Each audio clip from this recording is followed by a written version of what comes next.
Traffic લાગતું હતું અને આગળ જોયું તો હાથી બાબા જતો હતો. એને જોઈને લોકો સાઈડમાં ગાડીઓ લઈને જતા હતા. પછી એક કાકાએ 20 રૂપિયા પકડાય તો હાથીએ સુંડે કરીને ઉપરવાળા બાબાને પકડાઈ દીધો. માણસો કરતા જાનવરો પણ સમજદાર હોય છે યાર. પછી શું, હાથીવાળા જોડે રામ રામ કર્યા. હમણાં હાથીવાળા જોડે રામ રામ કરી રિક્ષા લઈને ઉપડી ગયા સાઈડ પર, પણ રસ્તામાં ડૉક્ટર આંબેડકરના દર્શન થઈ ગયા.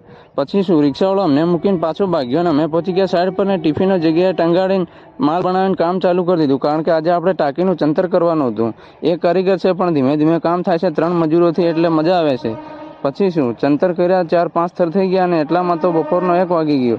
એટલે પછી બધા પંખો ચાલુ કરીને બેસી ગયા ખાવા માટે. પેટ ભરીને ખાવા ખાઈ લીધું ને આરામ કરીને પાછા 2 વાગી ગયા એટલે લાગી ગયા કામ પર. પછી શું, સાંજે ચા પીને પછી સીધા રિક્ષામાં બેસીને ઉપડી ગયા ઘરે.